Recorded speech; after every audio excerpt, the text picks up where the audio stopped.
Bonsoir et bienvenue à cette édition Le Sommaire. Les dossiers tentatives de coup d'État et disparition de 4 milliards de francs CFA à la DGI ont connu des mises à jour à la criette hier mardi. Le point dans cette édition.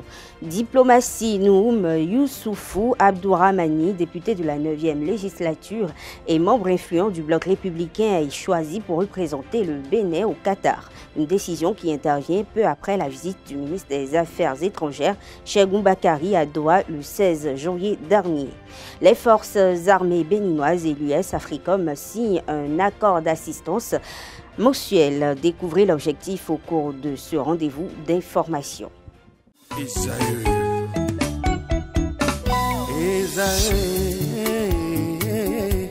Vous recherchez une école de référence pour une double formation universitaire et professionnelle de qualité? Voici l'opportunité à ne pas rater. L'École supérieure d'administration, d'économie, de journalisme et des métiers de l'audiovisuel ESAE vous offre des programmes d'enseignement en licence et en master orientés vers l'emploi qui font d'elle une référence à travers les filières de l'administration générale et territoriale, l'administration du travail et de la sécurité sociale, droit, diplomatie et relations internationales, administration hospitalière, universitaire et intendance, journalisme et métiers de l'audiovisuel et toutes les filières des sciences de gestion. Une seule adresse, www.esae.bj.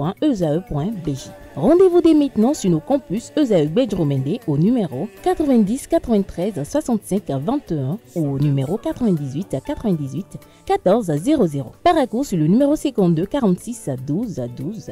Aboumé-Calavi au numéro 52 88 44 44. Akpata au numéro 52 88 33 33. ESAE, l'excellence à un nom.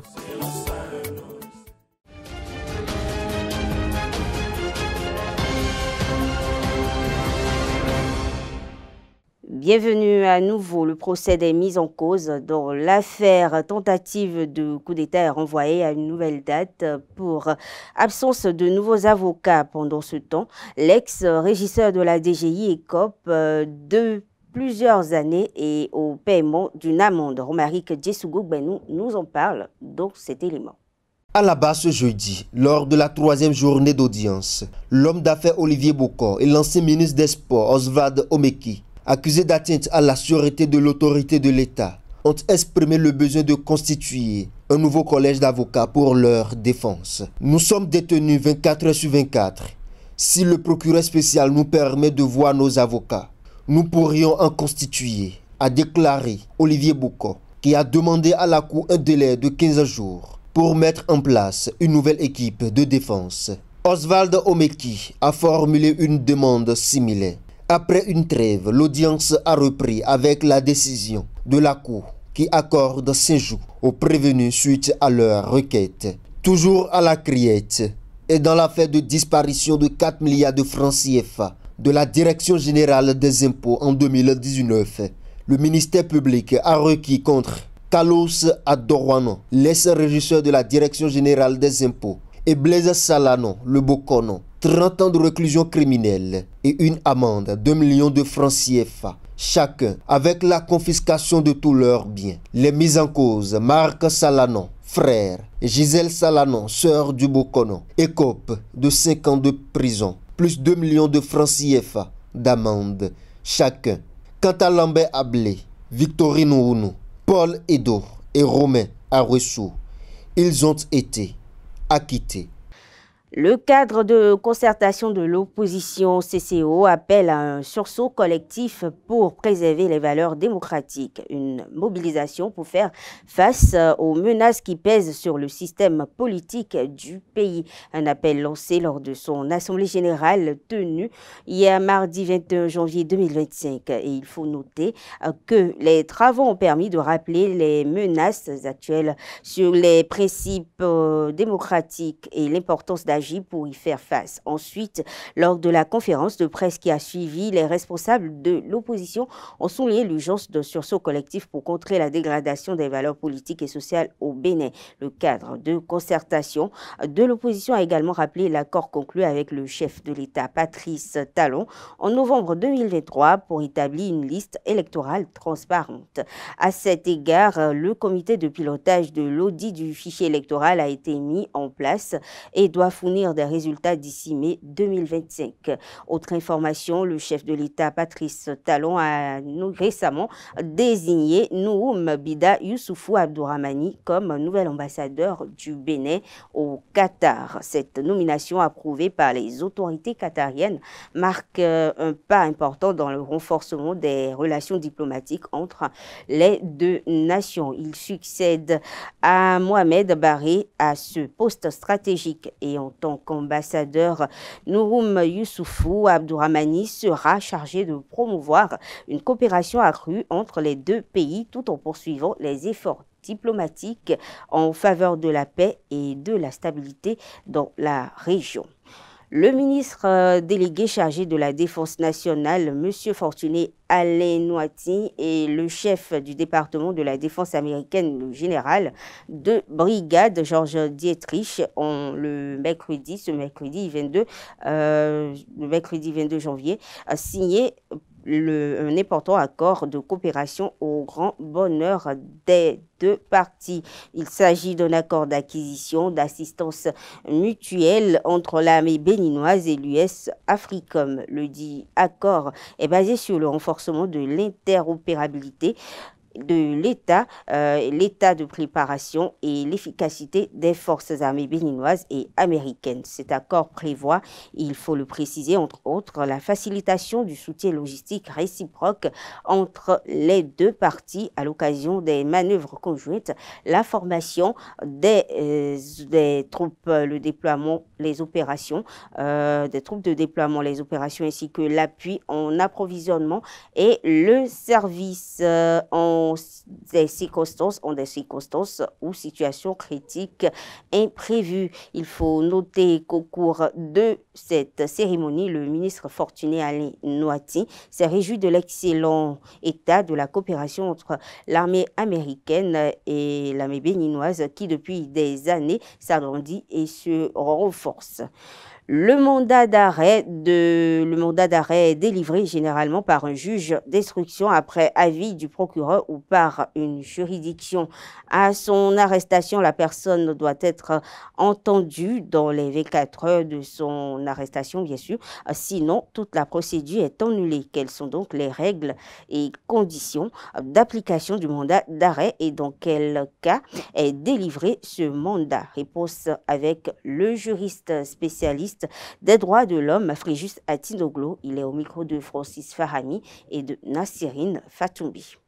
Le procureur émet un mandat d'arrêt contre une personne seulement dans le cadre d'une enquête préliminaire. Parce que, vous savez, le procureur a l'opportunité de la poursuite. Donc, lorsque le procureur décide de poursuivre une personne, le procureur envoie saisir le juge d'instruction ou le juge de jugement. Ça dépend de l'infraction commise par la personne. Donc, une fois que le procureur saisit le juge d'instruction ou le juge de jugement, le procureur ne peut plus décerner un mandat d'arrêt contre quelqu'un. Derrière, le procureur ne peut plus poser un certain acte de procédure à partir du moment où le juge est saisi, le juge de jugement ou le juge d'instruction est saisi. Donc, le procureur ne peut plus émettre un mandat d'arrêt. Mais le procureur peut demander, dans sa réquisition, demander au juge de décerner un mandat d'arrêt contre telle ou telle autre personne. Le procureur peut décerner un mandat d'arrêt international lorsque la personne se retrouve sur un autre territoire. Donc lorsqu'on se retrouve également dans le cadre de l'instruction, le juge d'instruction également peut décerner un mandat d'arrêt, que ce soit un mandat d'arrêt national ou international. Lorsque la personne se retrouve sur un autre territoire, le juge d'instruction également peut décerner un mandat d'arrêt international afin que cette personne soit recherchée et ramenée devant lui ou détenue. Après, lorsque la personne est déjà condamnée, le juge de jugement, après avoir rendu sa décision, peut décerner également un mandat d'arrêt afin que cette personne condamnée soit recherchée et ramenée dans une maison de sûreté. Alors, un mandat d'arrêt peut être émis dans 3 conditions. Lorsqu'on se retrouve dans le cadre d'une enquête préliminaire menée par la police judiciaire sous l'autorité du parquet dirigé par le procureur de la République et que ce dernier constate que la personne soupçonné d'avoir commis une infraction ne répond pas aux mesures de police ou ne se présente pas devant lui comme il lui est demandé, le procureur peut demander que cette personne-là soit arrêtée à travers un mandat d'arrêt qui est un document qui demande que la personne soit recherchée et détenue dans une maison de sûreté le temps qu'il soit entendu. Donc la deuxième chose, c'est qu'un mandat d'arrêt peut être émis lorsqu'on se retrouve dans le cadre d'une instruction. Donc le juge d'instruction, dans ses recherches, constate qu'il y a une personne soupçonnée ou une personne impliquée qui ne se présente pas ou ne répond pas aux mesures, peut également décerner un mandat d'arrêt, que ce soit un mandat d'arrêt national ou international, contre cette personne-là, afin que cette personne soit recherchée et ramenée dans une maison de sûreté. Et la troisième partie, c'est que lorsque la personne recherchée ne répond pas toujours et que le juge de jugement arrive à condamner cette personne-là, le juge décerne également un mandat d'arrêt afin que cette personne-là soit recherchée et ramenée dans une maison de sûreté. Ouida est le centre des intérêts du pays du Bénin depuis les Vaudoudaises qui ont révélé les multiples réalisations du gouvernement dans la ville historique. Le maire de Ouida, Christian Ruichenou, a exposé le projet touristique derrière ces réalisations. Il est au micro de Anaël Dou. Ouida va contribuer pour 15% au PIB de notre pays. J'ai un jour demandé dans une tournée de la ville de sensibilisation, j'ai demandé aux jeunes, imaginez que sur les 1 million de touristes que le Bénin va accueillir à partir de 2025, c'est 2026, ce sont les statistiques, imaginez que 200 000 touristes passent à Ouida et ils dépensent pendant leur séjour 1 000 €. Ça fait 130 milliards de francs CFA. Faites le calcul vous-même et regardez ce que l'argent que les gens vont apporter dans notre pays et comment ça va se déverser dans notre nation, dans notre économie, à travers la bonne dame qui vend chaque palo, à travers le jeune qui vend coco, à travers celui qui fait les petites statuettes et qui vend en souvenir, à travers les émigrants, à travers les tricycles, à travers les taxis, à travers les hôtels, à travers les restaurants, l'État lui-même, les impôts, et la mairie elle-même. Et puis les villes environnantes, Cotonou et consorts. C'est ça ce qu'on appelle l'économie du tourisme. Et c'est ça ce que notre pays aujourd'hui a décidé de faire.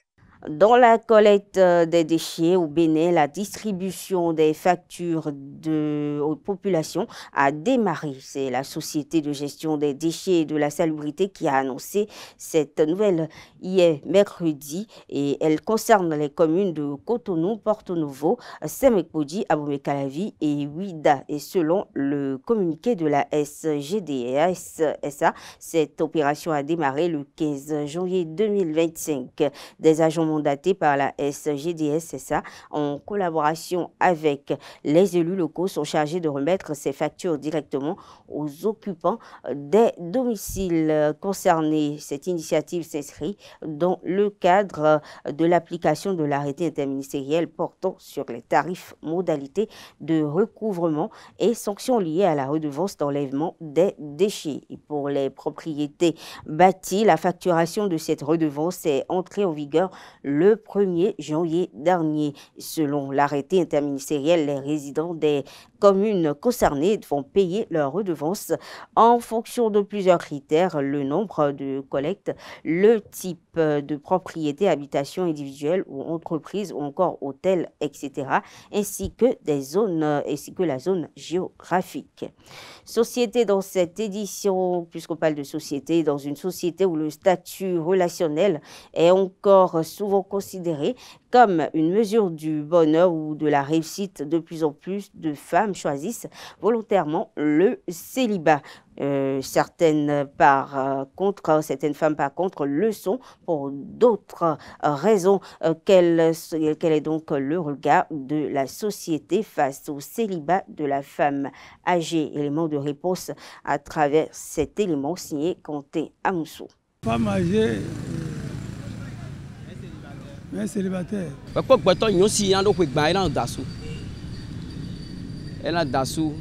Bon, il y a d'autres, bon, c'est les études. Il y a d'autres, ils ont étudié. Donc, ils se sont dit, bon, on va obtenir tel diplôme, tel diplôme. Numéro 1 élève, c'est-à-dire étudiante. Bon, elle est là. À moi, elle m'a étudiante. Bon, quand je vois, bon, 30 ans, voire 35 ans. Bon, mando, bon, à sous l'école, bon, à sous bon, mêlé. Mais quand on tombe, il y a si c'est des femmes qui ont choisi de ne pas se marier, pourquoi ne pas leur reconnaître ça? Pourquoi allons-nous tenir compte de la société dans laquelle nous sommes et dire, le adage franc qui dit, mais si elle a choisi de ne pas se marier, c'est sa concession à elle. Si c'est des femmes qui ont choisi de ne pas se marier, pourquoi ne pas leur reconnaître ça? Pourquoi allons-nous tenir compte de la société dans laquelle nous sommes et dire, le adage franc qui dit, mais si elle a choisi de ne pas se marier, c'est sa concession à elle. Nous devons respecter ça. D'autres cherchent de l'argent, d'autres cherchent des hommes qui ont beaucoup de sous, qui ont de voitures, qui ont construit des maisons avant d'aller se coucher et avant de se donner au mariage. D'autres femmes sont comme ça. Jusqu'à avoir l'âge là, c'est inquiétant. C'est inquiétant. Vous me demandez quel est le conseil qu'il faut donner. Le conseil qu'il faut donner à une femme qui a déjà 29 ans, 28 ans, qui n'est pas mariée, il y a deux cas. Premier cas, c'est qui a choisi de ne pas se marier. Ça, c'est une autre affaire. On doit l'accepter, ça. Deuxième cas, celle qui veut se marier, mais elle se promène de gauche à droite. C'est ce qui ne permet pas que la société la voie d'un œil vraiment, vraiment bien. Parce qu'on dit, elle trouble la société. Malgré son âge, une femme, 28 ans, 29 ans, n'est pas mariée, mais elle sait se promener. Quand elle se promène là, c'est un danger. Actualité hors de nos frontières à présent. Au Gabon, le gouvernement a fixé au 12 avril 2025 la tenue du premier tour de l'élection présidentielle, étape clé vers la fin de la transition prévue en août prochain. Le scrutin aura donc lieu dans moins de 3 mois. Et la date annoncée n'est pas une grande surprise pour la classe politique et les Gabonais en général. Une rumeur orchestrée sur les réseaux sociaux sans être démentie annonçait déjà l'élection à cette période, après le référendum du 16 novembre 2023 qui a permis d'adopter une nouvelle constitution. Le ministère de l'Intérieur avait immédiatement lancé la révision de la liste électorale. L'opération a démarré le 2 janvier et prend fin le 31 de ce mois. Une commission s'est chargée de rédiger le code et le nouveau code électoral, et même s'il n'a pas encore été publié et rendu public, celui-ci a été adopté par le Parlement dimanche dernier et fixe entre autres les critères d'éligibilité à la présidence de la République. Il autorise notamment les militaires, les magistrats et les comptables publics à être candidats à toutes les élections. Si la Cour constitutionnelle ne rétoque pas cette disposition, le général Brice Clotaire Oligui Nguema, qui s'est emparé du pouvoir, qui a pris le pouvoir après le coup d'État du 30 août 2023, pourrait être candidat. Il est d'ailleurs silencieux sur les intentions, même si ses partisans appellent à sa candidature. Mais des leaders politiques et associatifs s'y opposent. Autre actualité hors de nos frontières, ce jeudi 23 janvier, les députés européens ont voté une résolution pour demander la libération de l'écrivain Boualem Sansal, incarcéré depuis la mi-novembre en Algérie, ainsi que d'autres critiques du pouvoir algérien, écrit un média international. Et le texte soumis par des élus de 5 des 8 groupes politiques du Parlement européen a été adopté à une large majorité, dont 533 voix pour et 24 contre. Et il condamne l'arrestation et la détention de Boualem Sansal, réclame sa libération immédiate et inconditionnelle, condamne également les arrestations de tous les autres militants prisonniers, politiques, journalistes, défenseurs des droits de l'homme et autres personnes détenues ou condamnées pour avoir exercé le droit à la liberté d'opinion. Mesdames, Messieurs, sur cette information prend fin cette édition. Merci de l'avoir suivi. Très bonne soirée à toutes et à tous.